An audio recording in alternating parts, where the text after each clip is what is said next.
Antes que nada, y como debería hacerse siempre en cualquier tipo de presentación, declaro que no tengo conflictos de interés más allá de los obvios, que formo parte de Grade Conosur, etcétera, etcétera, lo cual me generan obvios conflictos intelectuales, pero no tengo otros conflictos para declarar. La charla está programada para durar entre 30 y 40 minutos, creo que más cerca de los 30.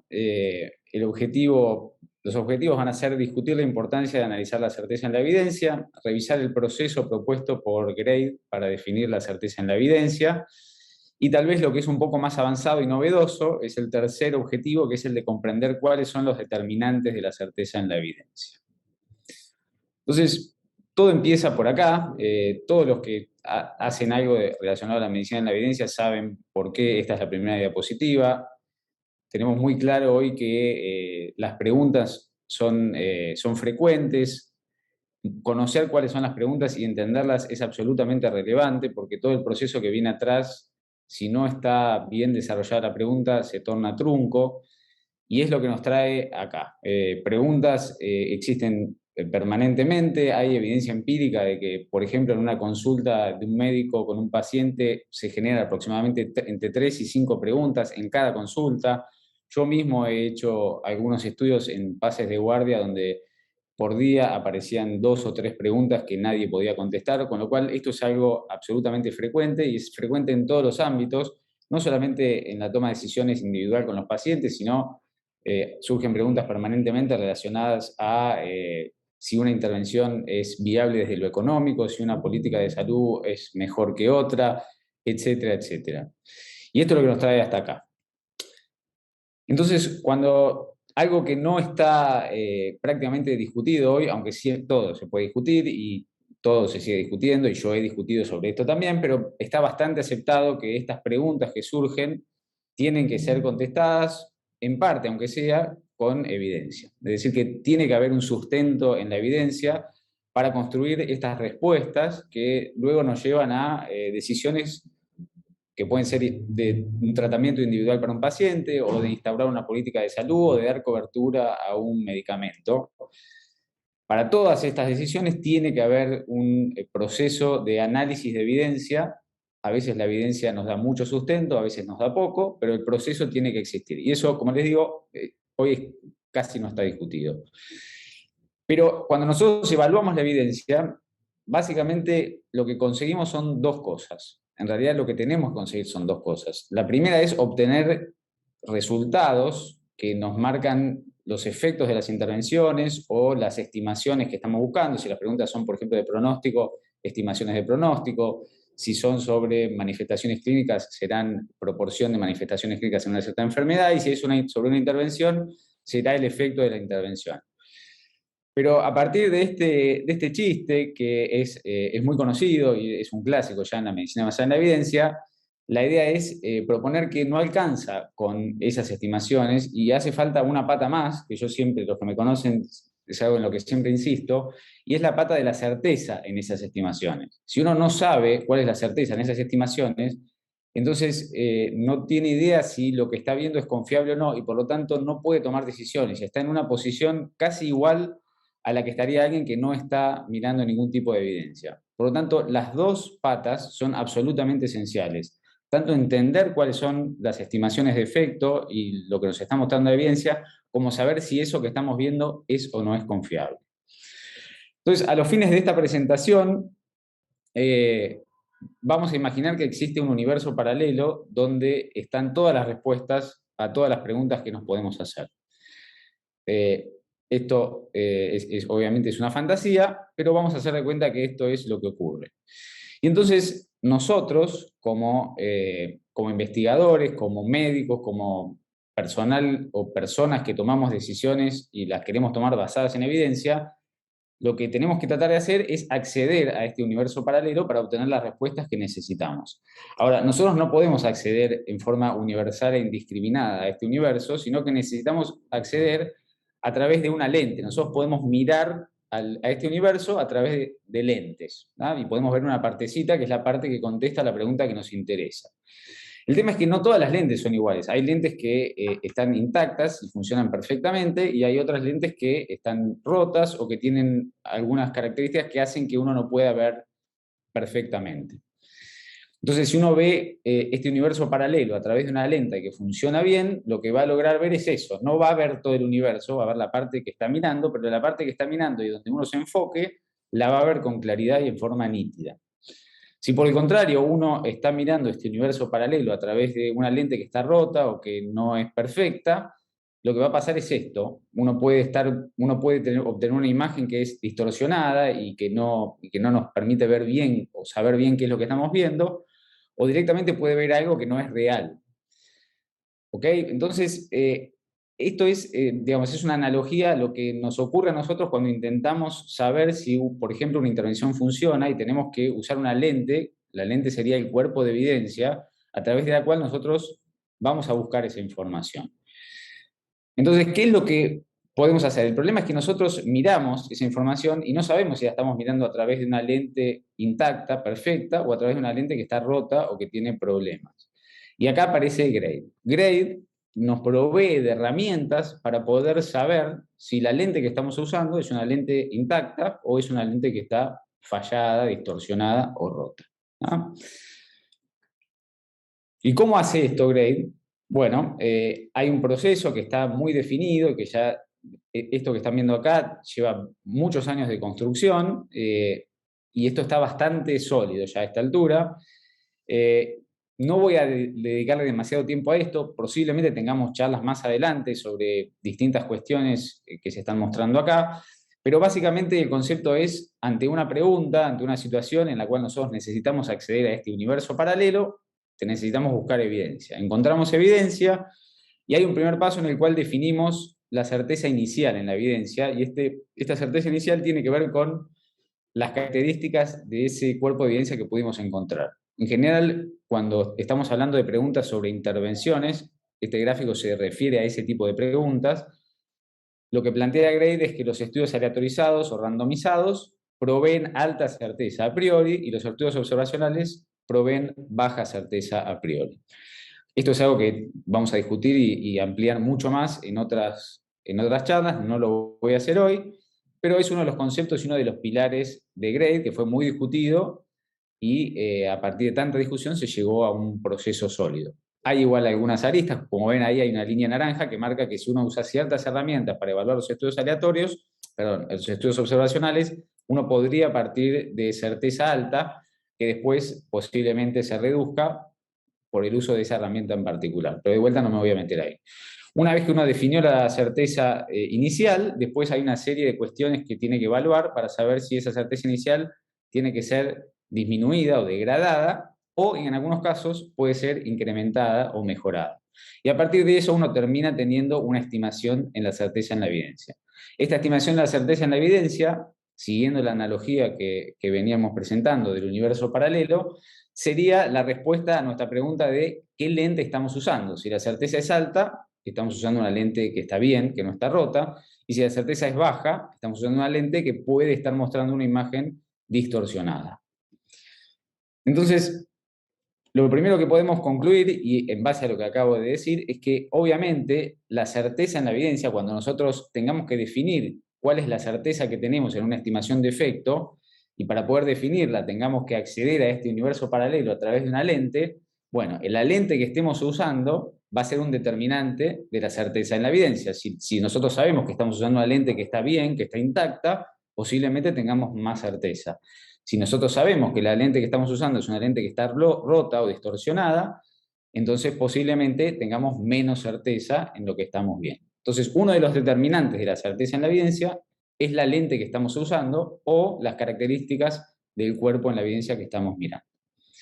Bien, ahora voy a pedir disculpas, voy a usar otra analogía, en este caso relacionada al deporte, asumiendo que muchos de ustedes conocen el fútbol y saben lo que es la posición adelantada. Igual voy a explayarme un poquito en eso, no demasiado.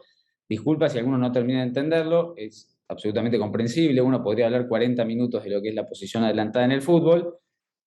Así que bueno, voy a tratar de explicarlo rápidamente. Y la segunda razón por la que pido disculpas es que para mostrar o para dar el ejemplo, yo seleccioné una jugada en particular que, bueno, cae justo para el ejemplo que yo quería mostrar, pero además es una jugada que a mí en particular me genera mucha alegría y entiendo que algunos de los que están acá, pueden no generarle esa misma sensación, entonces pido disculpas también por eso. Entonces, primero voy a mostrar Defensivo de la Argentina, jugada. me parece. Es una jugada que termina en gol. Es la jugada que nos dio la última Copa América en la final en Brasil. ¿Ok? Bien. Bueno, entonces, esta es una foto de la jugada y ahora voy a explicar brevemente qué es la posición adelantada. Cuando el momento que sale el pase, está saliendo el pase hacia Di María, que fue el que hizo el gol. Di María, para no estar en posición adelantada, tiene que estar en la misma línea o más atrás del último jugador, en este caso de Brasil. ¿Ok? Si está más adelante, entonces está en posición adelantada. Bueno, entonces esta es la foto de la jugada. Ahora, esta jugada la vamos a ver a través de distintas lentes y vamos a sacar distintas conclusiones. Si nosotros miramos la jugada a través de una lente intacta, como dijimos antes, donde no hay problemas, esto sería equiparable a un cuerpo de evidencia robusto, sin riesgo de sesgo, etcétera, etcétera. Lo que vemos lo que estamos viendo es la imagen del VAR. El VAR es la tecnología que marca y usa la tecnología para ver si el jugador está o no en posición adelantada o si hay algún problema en la jugada. Y esta línea es la línea del VAR. Entonces, uno ve la línea del VAR, se ve claramente que Di María está en la misma línea que el jugador brasileño, entonces uno puede decir que estamos usando una lente que está bien, y a partir de usar una lente que está bien, uno puede sacar una conclusión contundente con alta certeza, diciendo que no hay posición adelantada.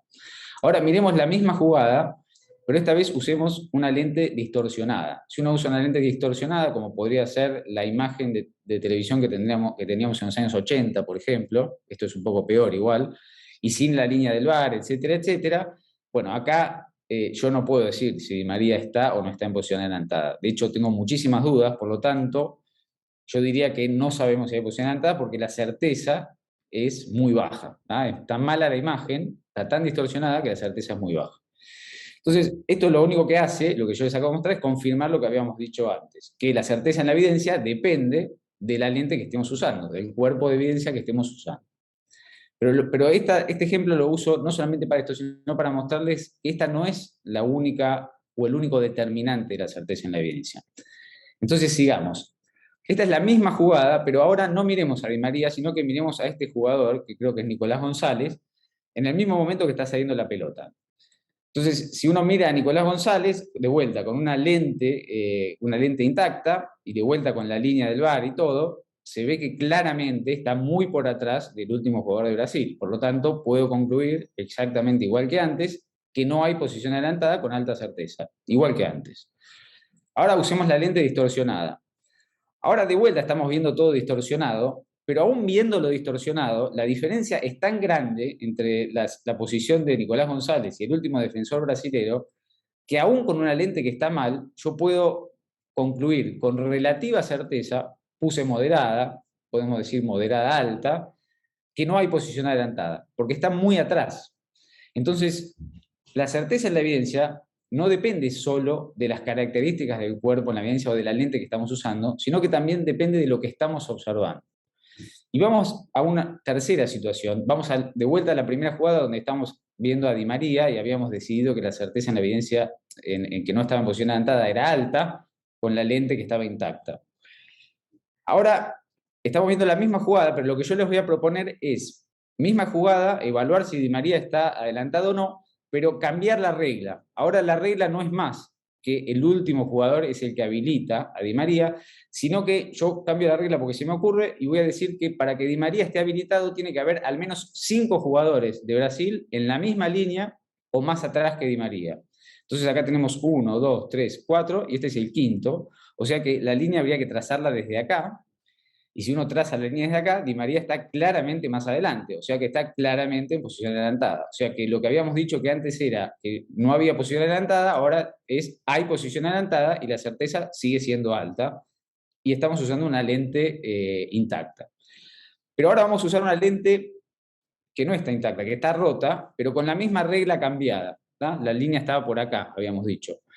Con esta regla cambiada, Yo lo veo a Di María acá, veo al último jugador brasileño acá, y de vuelta, como pasó antes, a pesar de que no estoy viendo con claridad la imagen, yo estoy bastante seguro de que Di María está en posición adelantada, porque está muy lejos del último jugador brasileño.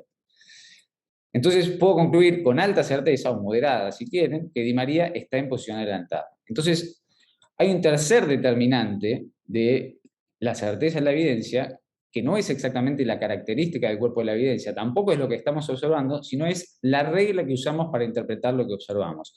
Cuando cambiamos la regla, cambió la certeza en la evidencia. Bien, entonces, para esta primera parte, para este primer determinante, hay, como les dije antes, hay una gran cantidad de bibliografía, las bases están muy sólidas, esto lleva muchos años de desarrollo y hay muchas publicaciones, diría, posiblemente haya más de 10 o 15 publicaciones que se refieren a este proceso. Pero para los otros dos determinantes, no hay prácticamente información o guidance, como decimos, y eso fue lo que motivó lo que les voy a mostrar más adelante, que es el paper que vamos a discutir. Antes de discutir el paper, quiero mostrarles un ejemplo, que es el ejemplo sobre el que vamos a trabajar. Ahora ya salimos del fútbol y volvemos a nuestro universo de la toma de decisiones basada en evidencia, en este caso en el cuidado de la salud.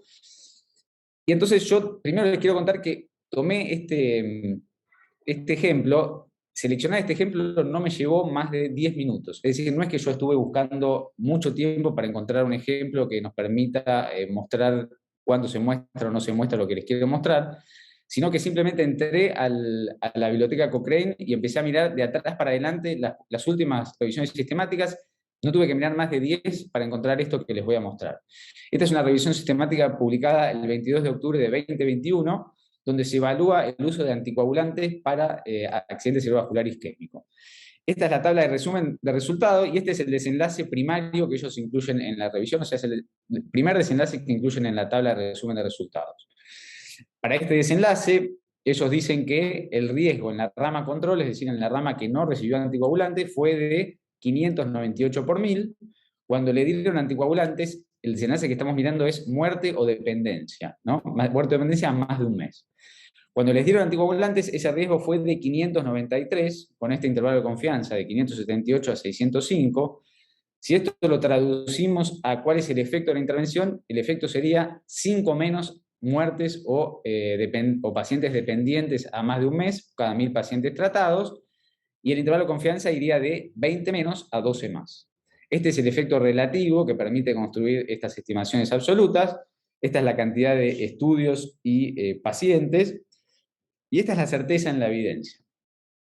Pero acá yo les pregunto, ok, los autores definieron que la certeza en la evidencia es alta, pero definieron que la certeza en la evidencia es alta ¿en qué? Yo personalmente no puedo definirlo. Ellos dicen que hay un efecto de 5 muertes o pacientes dependientes menos cada 1000. ¿Eso es un efecto importante? Es decir, ¿están diciendo que hay alta certeza en que hubo una reducción importante en la cantidad de muertos o pacientes dependientes? ¿O están diciendo que no hubo una reducción importante porque esos 5 menos son un número demasiado chico para ser considerado importante? No lo sabemos porque en la tabla eso no está explicitado. Siendo justos con la revisión, tengo que decirles que en el texto sí se explicita que la interpretación es que no hubo un efecto. Pero aún explicitando eso, hay un déficit que vamos a ver más adelante. Lo que sí los autores parecen dejar en claro es que el lente que utilizaron o que lograron conseguir es un lente bueno, es decir, que no hubo riesgo de sesgo, que no hubo inconsistencia, que no hubo imprecisión, etcétera, etcétera. Bien, esta es la publicación a la que me refería y esta es la primera publicación que intentó proveer guías sobre esas dos cuestiones que son determinantes en la certeza en la evidencia y que no tienen que ver con las características del cuerpo en la evidencia. Los invito a leerla. Creo que está bastante clara, no es sencilla, por ahí hay que leerla un par de veces, pero sugiero que la lean porque vale la pena. Bien, entonces, el problema es este, el que les mencionaba antes. Esa es la estimación de efecto, los autores dicen alta certeza, no sabemos qué reglas utilizaron para definir eso. Por ejemplo, ellos pueden haber dejado claro en el texto que 5 menos cada 1000 les parece un efecto no importante. De hecho, en el texto dicen que ellos interpretan que no es un efecto importante, Pero entonces, ¿qué es un efecto importante? Porque el intervalo de confianza va de 20 menos a 12 más. Entonces, 20 menos tampoco les parece un efecto importante. Puede ser que no les parezca un efecto importante, pero no lo sabemos porque eso no está explicitado. Bueno, el paper que les voy a mostrar ahora lo que presenta son una serie de principios para tratar de evitar este problema que yo les estoy mostrando en esta revisión de Cochrane recientemente publicada. Entonces, el principio 1 lo que dice es que los revisores deben definir el objetivo sobre el que se evalúa la certeza. Entonces, este signo de interrogación que pongo ahí está marcando que este principio no está cumplido acá, ¿no? Debería haber explícitamente, los autores deberían mencionar cuál es el objetivo y cuáles son las reglas que utilizaron para definir la certeza en la evidencia. Eso no está hecho. Nosotros lo vamos a hacer al final con nuestras propias reglas.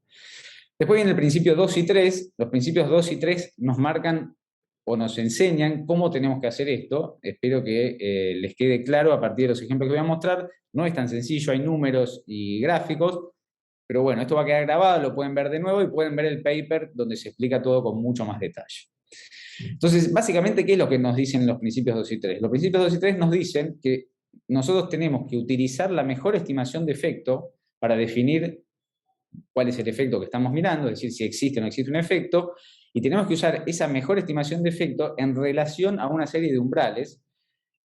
Esos umbrales son las reglas. Cuando nosotros cambiamos la regla de la posición adelantada, cambió la certeza. Bueno, nosotros tenemos que definir esa regla. La regla de la posición adelantada está definida y es universal, pero cuando uno evalúa un cuerpo de evidencia, eso no está definido. Uno puede elegir un umbral o puede elegir otro umbral, y si uno no lo define, el lector no lo sabe, que es lo que pasa en la revisión sistemática que les mostré. Entonces, vamos a ver qué pasaría con el mismo ejemplo, con los mismos números, seteando distintos umbrales. Entonces, vamos a empezar para este mismo ejemplo, ¿no? Estamos hablando de anticoagulantes para accidente cerebrovascular isquémico y estamos hablando de muerte o discapacidad a más de un mes.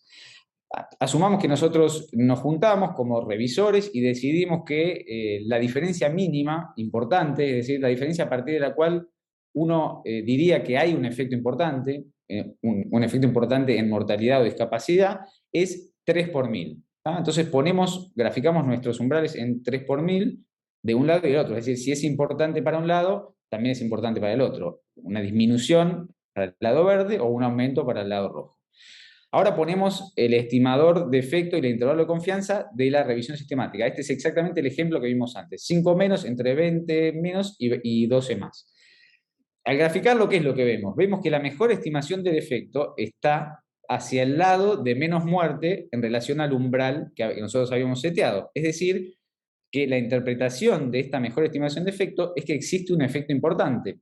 Es decir, que si nosotros seteamos el umbral en 3, la interpretación de este resultado es que hay una reducción importante en mortalidad o discapacidad.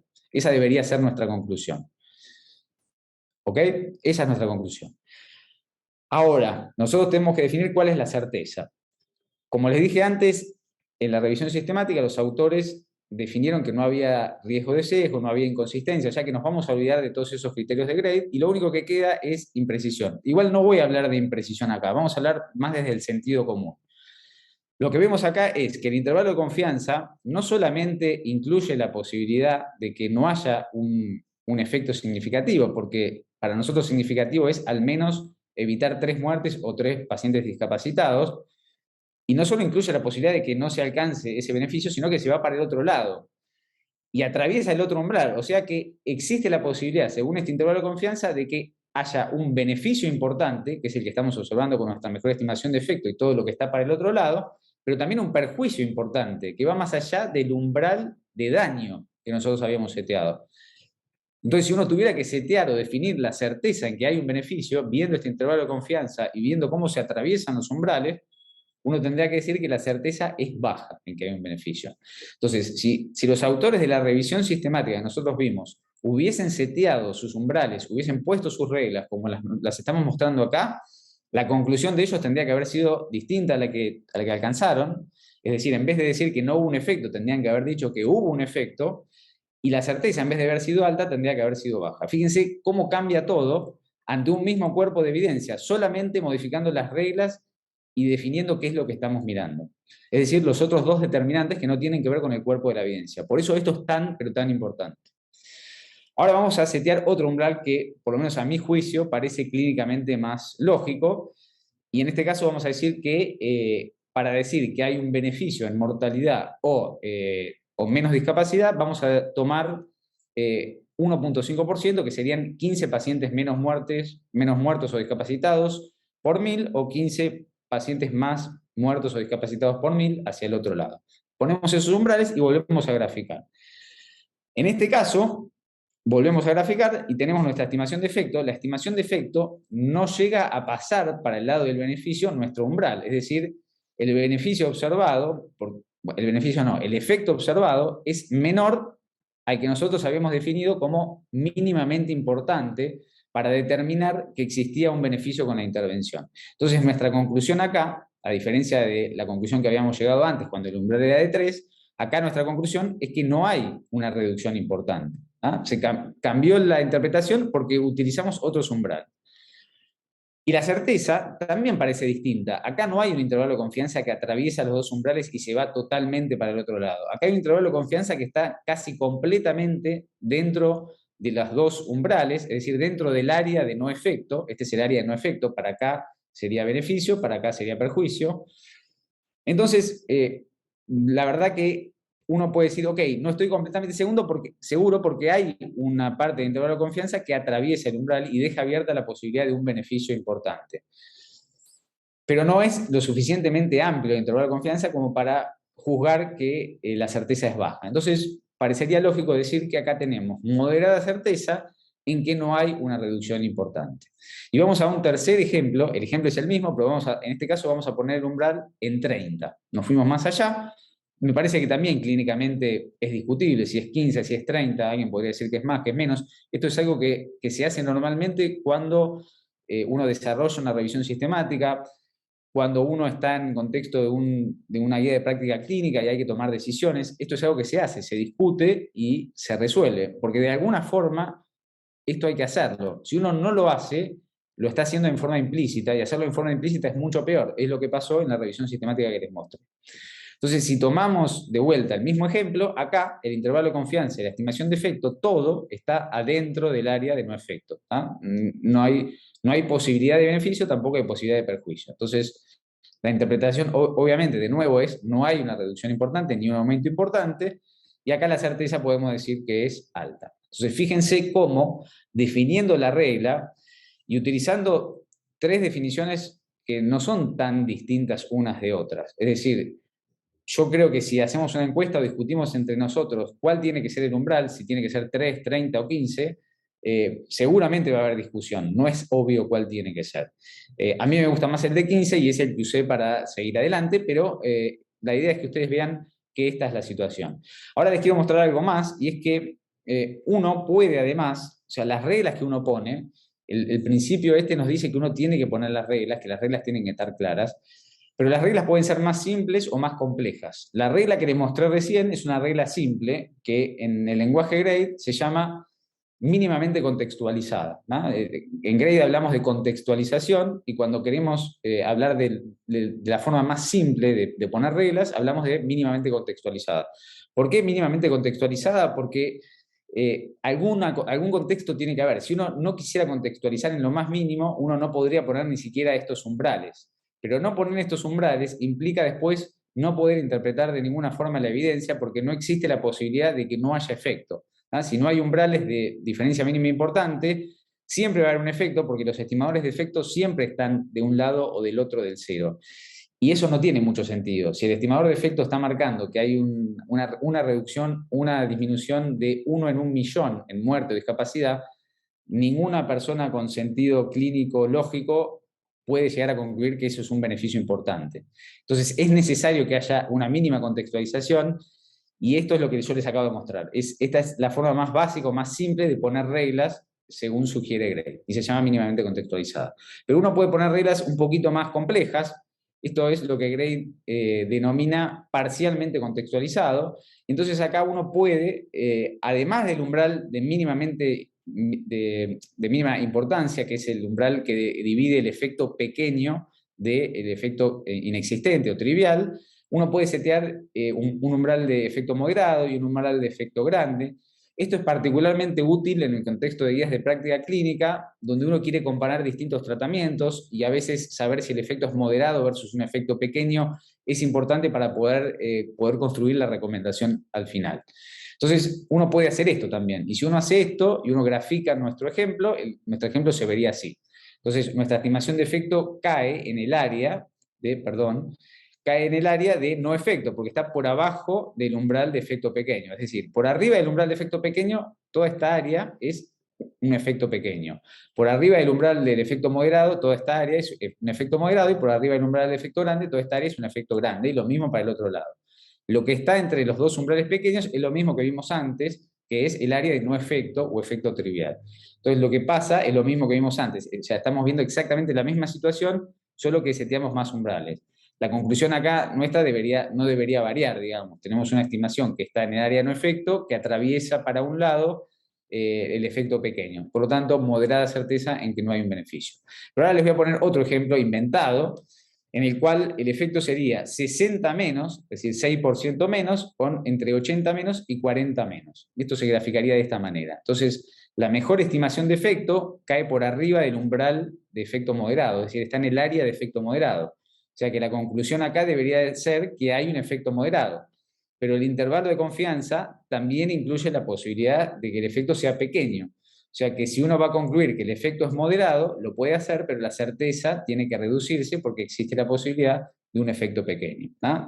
Esto es una aproximación un poquito más compleja, siguiendo reglas, según Gray, parcialmente contextualizadas. Entonces, de vuelta, acá nuestra conclusión tendría que ser que no hay una reducción importante y la certeza moderada, que fue lo mismo que vimos antes, y acá hay una reducción moderada, porque estamos en el área de moderada, y la certeza es moderada también porque se atraviesa el umbral para un lado. No quiero marearlos, pero uno también podría, mirando este segundo ejemplo, decir que hay un efecto que es al menos pequeño. ¿Ok? En vez de decir hay un efecto moderado, uno podría decir hay un efecto que es al menos pequeño. Y si uno dice que hay un efecto que es al menos pequeño, lo que está haciendo es eliminando este umbral y diciendo mi estimación de efecto cae por arriba del umbral pequeño. Y está bien decir eso. Y si uno dice que el efecto es al menos pequeño, la certeza no es moderada, es alta, porque el umbral de pequeño no se atraviesa. ¿Ah? Entonces, de vuelta, uno puede setear las reglas y después interpretar a partir de las reglas que seteó. Lo importante es que eso sea transparente, que se vea cuáles son las reglas que fueron seteadas, que se explique, si uno quiere explicar el por qué, mejor todavía, y que se entienda por qué se están emitiendo los juicios que se emiten. Bien, y hay un último principio para el cual voy a usar este mismo ejemplo, o sea, seguimos con nuestro ejemplo, estimación acá, etcétera, etcétera, pero ahora hagamos de cuenta que el resultado del estudio, en vez de ser este que estamos viendo acá, era 100 veces más impreciso. Es decir, que en vez de tener un intervalo de confianza que va de 20 a 12, tenemos un intervalo de confianza que va de 200 a 120. ¿Ah? Eso es porque había muchos menos pacientes, etcétera, etcétera, y pasó esto. Bueno, cuando pasa esto, lo que vemos es una estimación de efecto que es la misma, hay un intervalo de confianza que atraviesa múltiples umbrales. Es decir, que existe la posibilidad de que haya un beneficio grande, moderado, pequeño, nulo, grande para el otro lado. Bueno, cuando pasa esto, lo que dice Gray, lo que dice el paper, es que no tiene ni siquiera sentido empezar a evaluar o aseverar cuál es el efecto de la intervención, porque es tan grande el intervalo de confianza que la posibilidad de que el efecto esté acá en la mejor estimación o esté acá no varía demasiado, y por lo tanto lo que uno puede concluir acá es que no sabe cuál es el efecto de la intervención. Entonces, en estos casos, cuando esto ocurre, la certeza es muy baja y no hay una interpretación de los resultados. Este es el principio 4 propuesto en la publicación que les mostré. Bien, y entonces ahora ya para ir finalizando, volvemos a nuestro ejemplo y yo les voy a mostrar cómo hubiese hecho yo la interpretación de estos resultados. Entonces tenemos de vuelta, muerte o dependencia más de un mes, la misma estimación de efecto, 5 menos, entre 20 menos y 12 más. Yo elegí el umbral de 15, a mí me parece que el umbral de 15 es el que mejor cierra, pero de vuelta esto es discutible. Y entonces si uno elige el umbral de 15, la certeza que estaríamos evaluando, que ya lo estuvimos viendo en los ejemplos anteriores, es la certeza en que no existe un efecto importante, asumiendo una diferencia mínima importante de 15 por 1000. Esto que yo estoy mostrándoles acá debería estar como pie en la tabla, o al menos fácilmente accesible para que el lector pueda entender cuáles son las reglas que se usaron para tomar las decisiones. Entonces, si esto fuese así, como les mostré antes, la certeza no debería ser alta, debería ser moderada, porque se atravesaba el umbral de mínima importancia y por lo tanto existía la posibilidad de que haya un pequeño beneficio. Y una última cosa que es también extremadamente importante y que ya viene de otros papers que también vamos a ir seguramente discutiendo más adelante, es que esto debe explayarse con mensajes clave que son fácilmente entendibles, y este sería el mensaje clave que uno debería usar, y es que los anticoagulantes probablemente no disminuyan ni aumenten el riesgo de muerte o dependencia, usando el término probablemente porque la certeza es moderada. Bien, entonces, como mensajes finales, si se llevan algo de esto, para mí genial. Si se llevan un concepto o aprendieron algo relacionado a la posición adelantada en fútbol, también espectacular. Y si no, no importa, lo veremos más adelante. Tienen el paper como les mostré y va a haber muchas más de estas discusiones en el futuro. Entonces, la evaluación de la certeza de la evidencia es esencial y debe formar parte de cualquier proceso, ejercicio o documento en el que se analice la evidencia, en especial si es para informar decisiones. La certeza en la evidencia depende de las características del cuerpo en la evidencia. Recuerdan todo lo que hablamos. Las características del cuerpo en la evidencia marcan si nosotros estamos usando un lente intacto o un lente roto para ver ese universo paralelo que tiene todas las respuestas. Y GRADE nos permite saber qué tipo de lente estamos usando. Pero ese no es el único determinante de la certeza en la evidencia. La certeza en la evidencia también depende de los resultados que estamos observando y también depende de las reglas que utilizamos para interpretarlos. Extremadamente importante. Y dichos criterios y reglas tienen que ser presentadas en forma explícita. Y este último punto también es absolutamente importante. Es algo que, como les dije cuando hablé del ejemplo, no es una excepción. No me llevó nada de tiempo encontrar una revisión sistemática en Cochrane, que Cochrane, como ustedes saben, tiene una rigurosidad metodológica posiblemente superior en términos medios del resto de las revisiones sistemáticas. No me llevó prácticamente tiempo encontrar una revisión de Cochrane que tuviese déficit en estas cuestiones que estuvimos viendo hoy. Así que es algo en lo cual hay que trabajar. El paper que les mostré es un paper que salió este año, con lo cual es lógico que esto no esté del todo instaurado, como sí lo está todo el otro proceso de grade que estuvimos discutiendo. Bueno, muchísimas gracias, espero que les haya gustado, espero que les haya servido, y si hay tiempo dejamos un espacio para preguntas.